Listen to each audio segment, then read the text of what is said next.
We are amazing creatures, human beings. Amazing. Born with the ability to stare truth square in its face and not see a dang thing. Our presence has graced the face of the earth for at least 3.5 million years. Yet just 500 short years ago, we still thought it was flat. And just 100 short years ago, we still didn't think we could ever get off the ground and fly. Which begs the question, Madam Contest Master, fellow Toastmasters, and honored guests, just what timeless truths are we still missing? Well, I think I know what at least one of them is, and I think you know it too. In fact, we've all poked fun at it without ever realizing the magnitude of our oversight. How many of you have heard the expression, be careful of what you wish for because you just might get it? Hands? You've all heard it. Now, how many of you also believe it's true to at least some degree? Be honest. Okay then. How many of you have therefore given considerable time, energy, or thought to figuring out just how or why it could be true? Fortunately, having a mother who's always inspired me to be a big-time dreamer, I have thought about it. And I've come to the conclusion that there is indeed a principle at play in the universe that turns wishes into reality.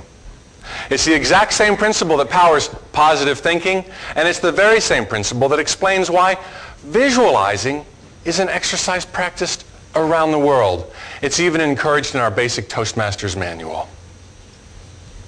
In 3 simple words, that principle is this: thoughts become things. And I don't mean it figuratively, I mean it literally. Thoughts become things, not sometimes, but all of the time. And not just our positive thoughts, but the other ones too. Because it's an immutable law, as rigid and predictable as gravity. Now, I've known about this principle my entire adult life. And actually, while I'm not really all that old, I've had some amazing experiences with it. My favorite of which began just 2 years after I graduated from college. I was working for Price Waterhouse, and it took me 2 years with PW to finally get myself in a position where I could begin thinking about thriving in the real world instead of just surviving. And one of the things I did to help me think thoughts about thriving in the real world was I created a little scrapbook. And in this scrapbook, I put pictures I had taken from magazines of things that I wanted, like a nice watch, a fancy car, a condo, a house. And I also put in this scrapbook pictures of foreign destinations that one day I'd like to visit. London, Paris, Hong Kong, Tokyo. And I used this scrapbook to help me visualize every conceivable detail of my dreamed of life. Well, I did this visualizing experiment every single day for a couple of weeks, and nothing seemed to happen. After just a couple of months, every single day, nothing seemed to happen. In fact, it was almost a full year later when one day I went to work, as I always did, and for the first time learned that Price Waterhouse every year sends a few select people overseas on foreign assignments. 6 weeks later, I was living in sunny Saudi Arabia. Which to a couple of you here might not sound like a dream come true. And I have to admit, I had not spent any time visualizing myself living in the Middle East, never even heard of Riyadh 6 weeks prior to making it my home. But I had been visualizing my dreamed of life, and I don't think anything else could have taken me there quicker at that point in my life than this 18-month tour of duty to Saudi Arabia. Because while I was there, I earned a very considerable hardship bonus, and I accrued 3 months paid time off to go wherever and whenever I wanted. And during those 3 months, I went to every city and country on God's green earth that I had ever dreamed of going, throughout Africa, Asia, the Far East, the South Seas. And my heart nearly missed a beat. One morning, having breakfast at the Regent Hotel in Kowloon, Hong Kong, when I looked up from over my coffee through the two-story plate glass wall that surrounded me and saw the exact same view of Hong Kong Island that I had cut and pasted into my little scrapbook just 2 years earlier.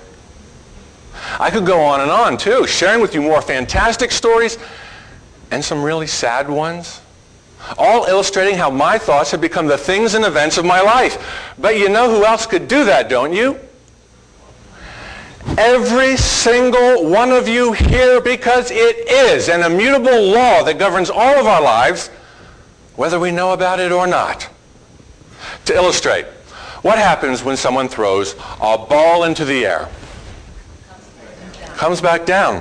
Why? Because it has to. It's the law.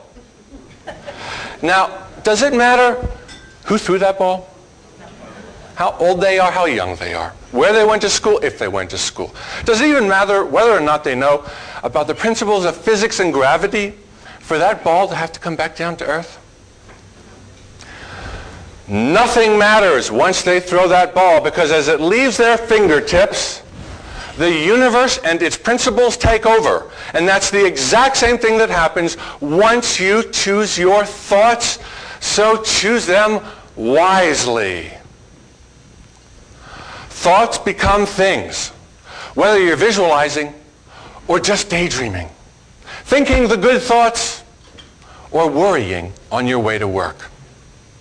Recognize this principle. Understand its existence in your life, because then you can begin using it, deliberately turning your wishes into reality and living the life of your dreams. Because whatever it is that you most want truly lies only a thought away. Madam Contest Master.